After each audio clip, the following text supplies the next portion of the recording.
Sean Great stalked northern Ohio between 2006 and 2016, slaughtering women after assaulting them. He's now on death row awaiting execution, thanks to one would-be victim's bravery. The following 911 call you're about to hear is of that would-be victim, and is possibly one of the most tense 911 calls you'll ever hear. On September 13th, 2016, Ashland police received a phone call from an unknown woman who police referred to as Jane Doe, who whispered that she had been kidnapped and was tied up mere feet away from her sleeping abductor. She tried to describe the man who was holding her captive and the house she was in. The best she could manage was that it was next to the 4th Street laundromat.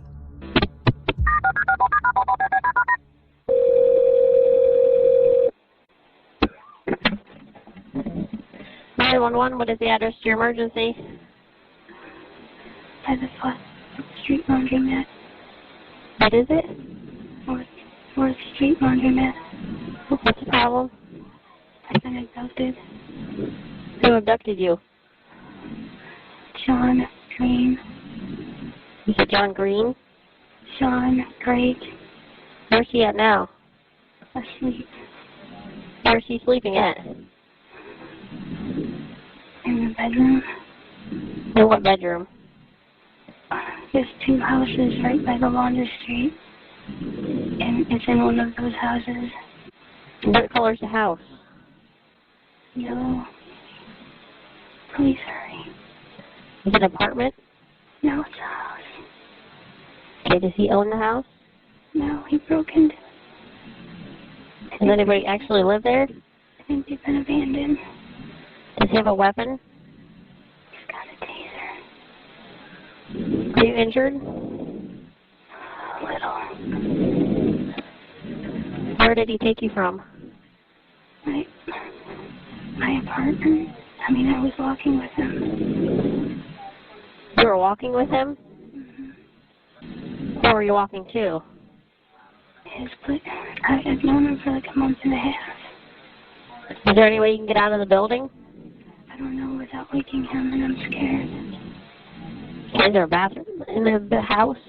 Well, his bedroom is closed, and he made it so it would make noise. And if you told him you had to go to the bathroom, he would do something to you? Yeah, because he had me tied up. So are you tied up now? Well, yeah, but I kind of freed myself. Is he in the same room with you? Yes. Are you bleeding from anywhere? Not anymore. Oh, shit. Oh, shit, I woke him up. You just set the phone down.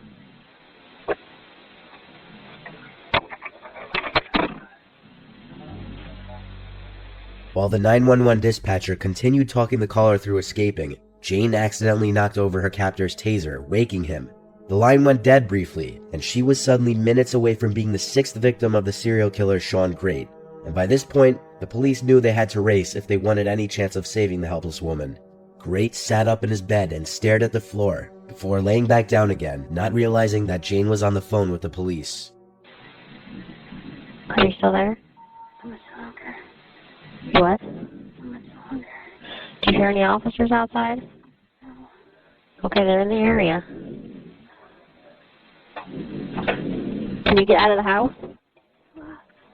It's locked. Are you at the door? Yeah, I am. She's at the door. She's at the door on the right side of the house. She got out of the bedroom. Is there a window there? Yeah, I'm looking out of it. Tell them to come back. She said, hurry, hurry. She said to hurry up and come back. Yeah, they can see me if they come to it. The door is locked. Hurry up, get out of here. Where is it? Bedroom sleeping. Still sleeping? Yeah. Okay, they have her. He went unarmed. Unarmed? Yeah.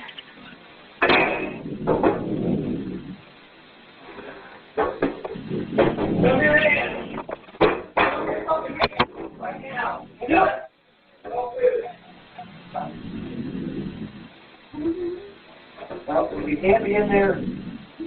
Here, cover yourself up. Tell me what happened. What happened? Their rescue of the woman and arrest of Great was heard on the call. Thankfully, the woman survived this ordeal, though likely not without having some lasting scarring effects on her.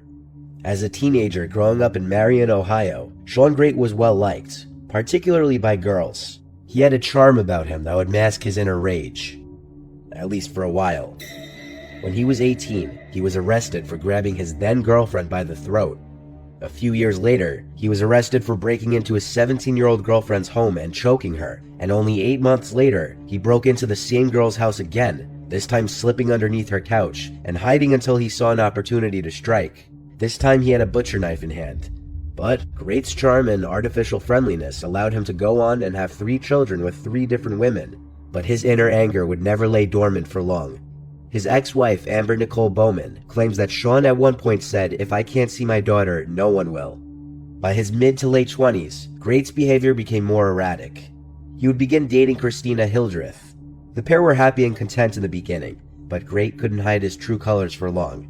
Not only did he become violent, controlling, and jealous, he would also show signs of being cold and indifferent towards his confused girlfriend, and would eventually end up physically abusing her.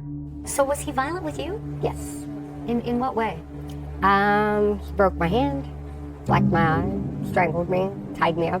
But his hostility would soon extend beyond just romantic partners, and even to friends, when he asked his friend for a loan, which was declined, and in response, he sent his friend a disturbing text saying, "Meet the other me." Eventually, Great would find himself living in Mansfield, hopping from woman to woman, and around this time, he met his first 2 victims, Rebecca Lisi and Candace Cunningham.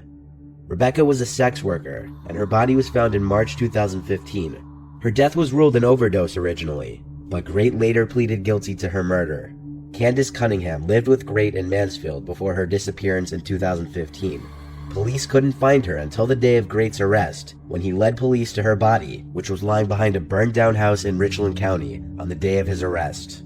Great managed to somehow become even more barbaric towards his next and final victim, Jane, who you heard in the phone call just before.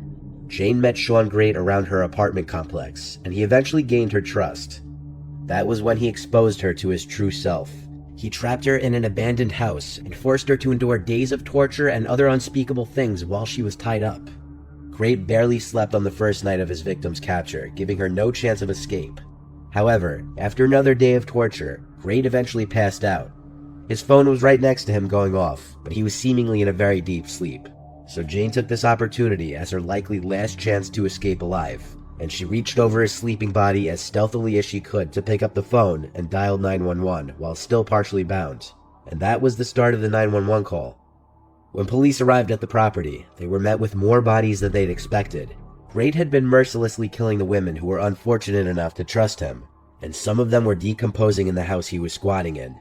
The 911 operator received a lot of hate and ridicule over her loud voice and constant seemingly unnecessary questions during the call, as many people believe she could have very easily led to Great being awoken, either by the sound of her voice or because of all the questions she was making Jane answer. Thankfully, things went the way they did, and this 911 call was a very fortunate story, as it got a monster off the streets who no doubt wouldn't have stopped doing what he was doing. The call you're about to hear was made by millionaire James Bob Ward, reporting that he had just shot his wife. His tone throughout the call is very monotone, calm, and nonchalant considering the matter for which he's making the call. The real estate mogul claims he walked into his and his wife's room to turn in for the night, and was shocked to find his allegedly depressed and intoxicated 51-year-old wife, Diane, holding his Magnum handgun. Bob says the weapon accidentally discharged while he was struggling to get it away from her before she could kill herself or him, or the both of them. This was the call. Now, what's the emergency? I just shot my wife. You just what? I just shot my wife. Where's your wife? She's right here on the floor. Please send somebody at 5277 Iowa Country Club Drive. Okay, what's going on there? I just shot my wife. You just shot your wife? I shot my wife. Yes, please send somebody over. Stay on my woman. Let me at the fire department. Don't hang up. I will.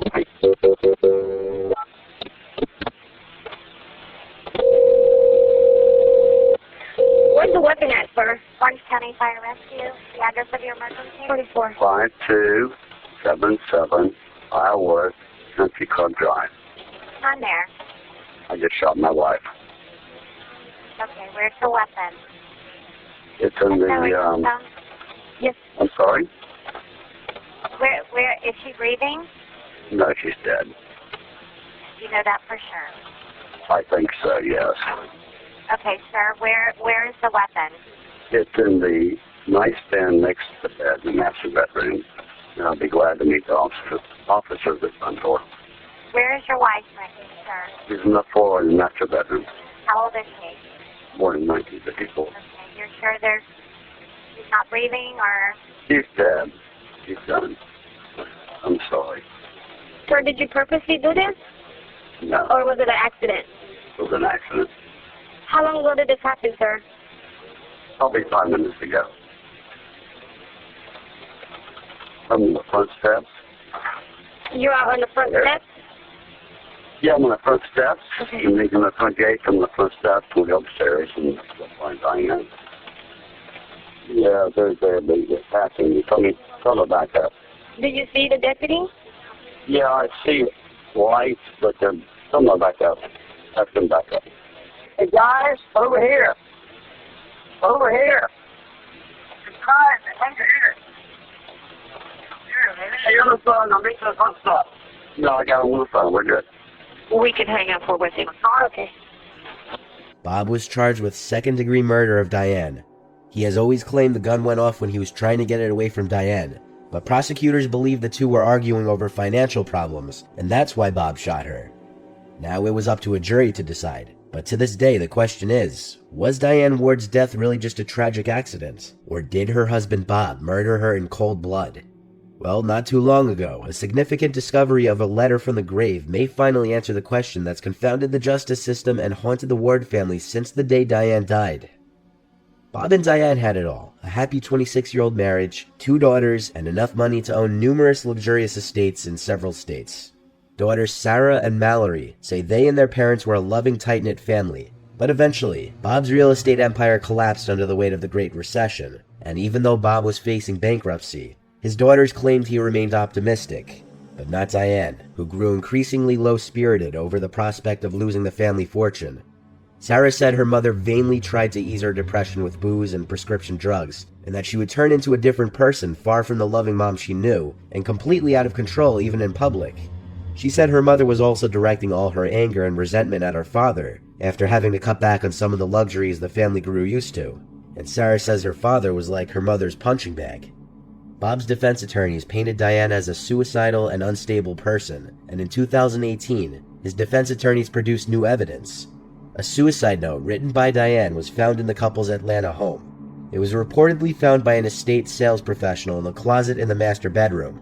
She stated that she was on a ladder in a small closet in the bedroom when she noticed a pink notebook next to some hair rollers. She opened the notebook and found a note and some cards with Diane Ward printed on them. The alleged suicide note read, "Dear Mallory and Sarah, please know how much I love you. I don't know how it happened for me to end up like this. I want you to have wonderful lives and know that I will always be watching out for both of you. Take care of Daddy. I love you more than you will ever know. Take care of the dogs, they will need you." Defense attorneys claim that a former FBI handwriting expert could testify that he thinks the handwriting is indeed that of Diane Ward.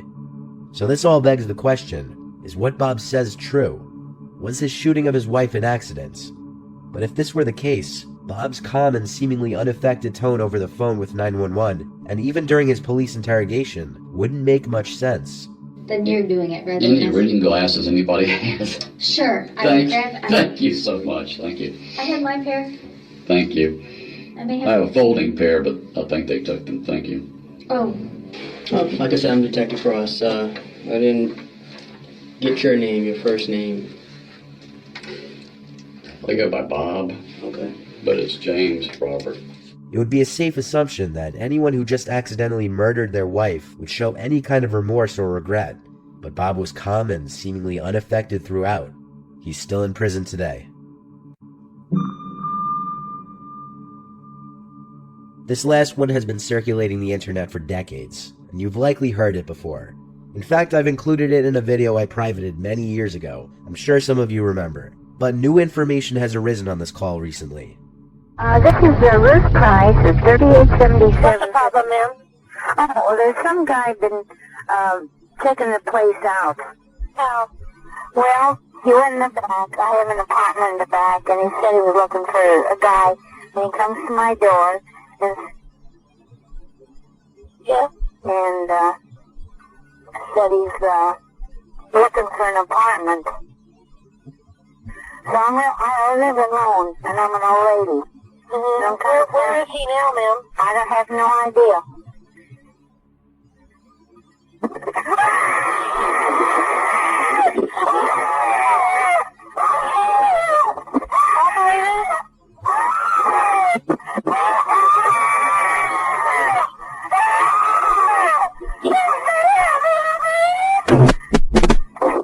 For the longest time, this phone call was commonly just referred to as things like old woman murdered during 911 call. For a long time, people speculated that this call is just a hoax or a choreographed recording for 911 operator training. Eventually, though, the woman's name was revealed to be Ruth Price, and it was learned that the call was in fact real. However, the internet was still having a hard time gathering any further information on this Ruth Price woman, or what her fate was after the phone call. The unfortunate assumption that she was murdered shortly after this call was always the go-to assumption. At the beginning of the call, Ruth begins to give her address as 3877, but is cut off by the 911 operator. During this 911 call, Ruth presents herself as an elderly woman who's concerned about a man who knocks on her door saying he's looking for an apartment. Ruth pauses after giving this information. Then you hear a blood-curdling scream, and Ruth says something about not being able to breathe. Recently, though, information as to who this Ruth Price woman was finally surfaced. Ruth Mildred Starr was born in Pueblo, Colorado on December 7, 1913. Ruth went to Central High School in Pueblo, Colorado, and this was her yearbook photo. Ruth's obituary was recently found, which shows that she died in 1994 in the San Diego Union Tribune. Ruth was also mentioned in a newspaper section called Assaults on November 3, 1980 in the San Diego Evening Tribune. In this newspaper clipping, it says Ruth M. Price was assaulted on the 3800 block of 35th Street. This is Ruth Price of 3877. This newspaper clipping which you see here fits the Ruth Price 911 call perfectly. It wasn't a hoax, and it wasn't a 911 training call. That blood-curdling scream was unfortunately very real. But fortunately, even in Ruth's old age, she managed to fight off her attacker and live for another 14 years. What seems like a realistic possibility now is that this call was used to shock trainees for 911 call taking because of how blood-curdling and disturbing her panic screaming was, and thus was born the legend of an old woman brutally murdered while on the phone with 911. At least this story had a much happier ending than originally thought.